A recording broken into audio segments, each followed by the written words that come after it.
ناظرین جی پاکستان کے ساتھ میں خوش آمدید، میں ہوں حسن کمال۔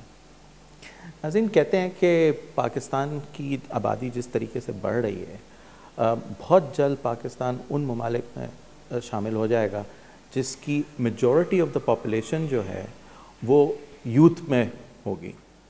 اور انٹرسٹنگلی آج ہمارے جو گیسٹ ہیں وہ منسٹر بھی یوتھ کے ہی ہیں، Faisal Sabzwari. Faisal welcome to the programme. Thank you very much. Faisal, youth آج کل ہر کوئی یوتھ کو ٹارگٹ کرنے کی کوشش کر رہا ہے، پرٹیکولرلی ود ریفرنس ٹو جلساز اور الیکشنز، اور آپ کی تو منسٹری بھی اس حوالے سے ہے، بٹ اس کو سامنے رکھتے ہوئے پاکستان کے جو مسائل ہیں وہ امپیکٹ جو کر رہے ہیں ان پرٹیکولر وہ یوتھ پہ اس کا فرینزی زیادہ ہے in comparison to other age groups in terms of particularly کہ جیسے اکانومی کو اگر ہم دیکھیں 1.5% کی اکانومی ہے گروتھ ریٹ، اور جاب کریشن دنیا بھر میں ایک ایشو ہے الیکشن پہ، بلکہ کہتے ہیں کہ elections are all about jobs. ہمارے یہاں بھی hopefully election next year ہے، آپ اس کو کیسے دیکھ رہے ہیں as a minister for youth and a party which is still relatively composed of young people?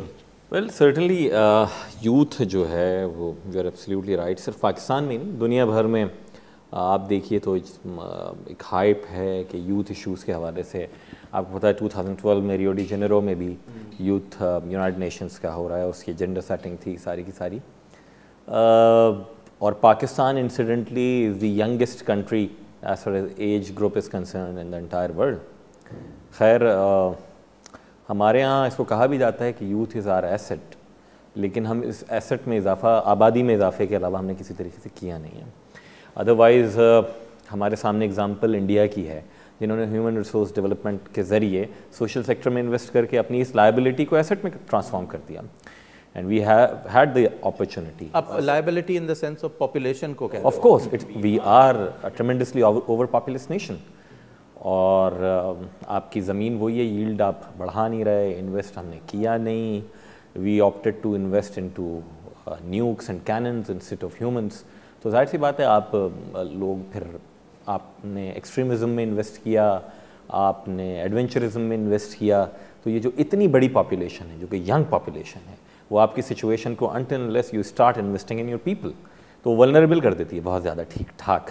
اور یہی آپ دیکھیے کہ آپ کے یہاں 12 سال سے لے کر 18 سال تک کا جہادی بھی ملے گا، آپ کو کرمنل بھی ملے گا، آپ کو سائنٹسٹ بھی ملیں گے، عرفہ کریم بھی ملے گی، ٹیلنٹ ہے ہر طرح سے، اس کو ٹیپ کرنے کی ضرورت ہے۔ تو اٹس اے ٹرکی تھنگ، اور ناؤ اور نیور والی سچویشن ہے as far youth is concerned. لیکن جہاں آپ نے جیسے عارفہ کریم کا نام لیا تو یہ مطلب یہ ایگزامپلس تو بہت فیو ہیں، بہت 1 or 2 مطلب examples in population of 180 million, ٹھیک ہے نا؟ اور آپ نے ابھی کچھ اور چیزوں کا ذکر کیا جس پہ انویسٹمنٹ کی گئی، ویپنری پہ کی گئی، ایڈونچرزم پہ کی، اینڈ ان پرٹیکولر ایکسٹریمزم کے اوپر۔ اور ایکسٹریمزم کے اوپر اگر ہم دیکھیں تو اب اگر انویسٹمنٹ ہی ان سیکٹرز میں کی ہے، اینڈ دیز آر، اگر ہم اس کو ایک طریقے سے دیکھیں تو they are more negative than positive, ٹھیک ہے نا؟ تو جہاں انویسٹمنٹ کی ہے وہیں پھر چینلنگ آف ہیومن ریسورس بھی ہو رہی ہے۔ اب ہیومن ریسورس اگر ایکسٹریمزم کی طرف جس طریقے سے جا رہی ہے اور وہ جو لائنز ہیں وہ بہت اسٹرانگلی ڈیفائن ہو رہی ہیں، تو how do you see Pakistan in the next few years?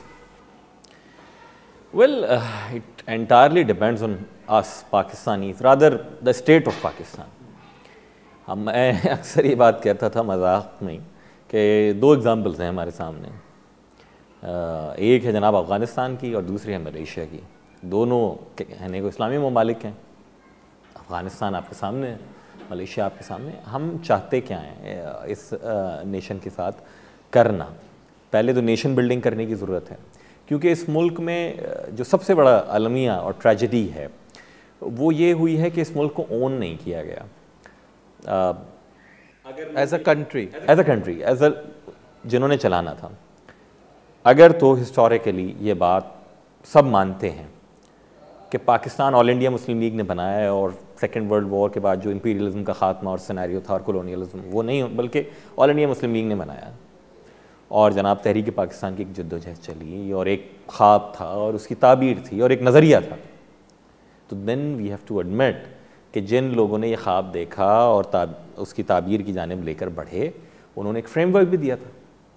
Frame work یہ تھا کہ یہاں جو فیڈریٹنگ یونٹس ہوں گے ان کو یہ آزادی ہوگی, ریاست کے یہ کام ہوں گے, فوج کا یہ کام ہوگا, بیوروکریسی کا یہ کام ہوگا, عدلیہ اس طرح سے کام کرے گی.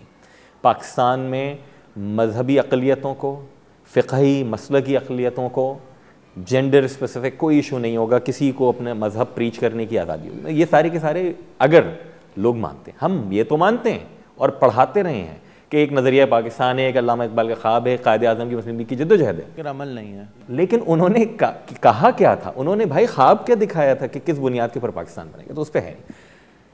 پاکستان کے بننے کے چند سالوں کے بعد ہی ایک ٹروئکا بنا ہے, ایک نیکسس ہے, جو کہ پاکستان کی سول اور ملٹری بیوروکریسی, پاکستان کے پولیٹیکل کلرجی اور پاکستان کے پولیٹیکل فیوڈلز, ان کے درمیان ایک نیکسس بنا ہے.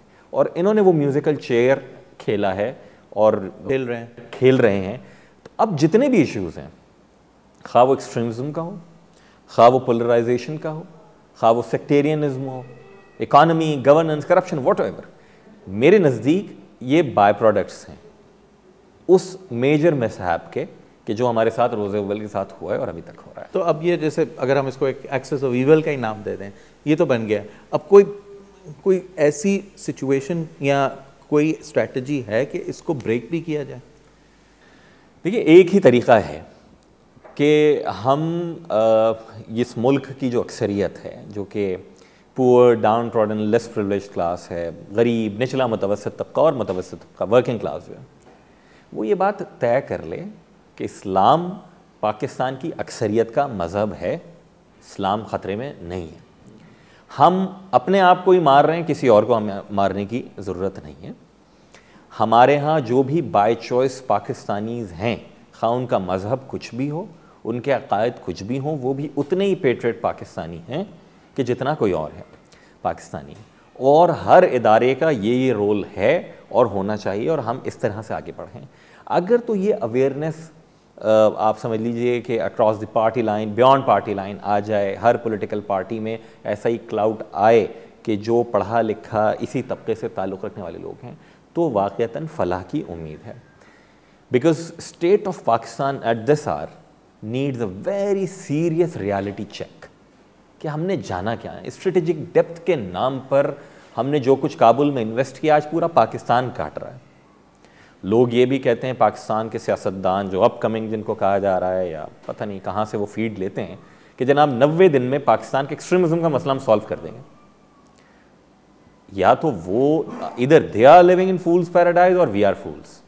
بیکاز مجھے تو یہ 90 دن میں اس لیے جاتا ہوا نہیں دکھتا کہ ایک صاحب جو پکڑے جاتے ہیں, he is a post graduate student of Karachi University, he was a member of a media house, he was a member of Karachi Press Club.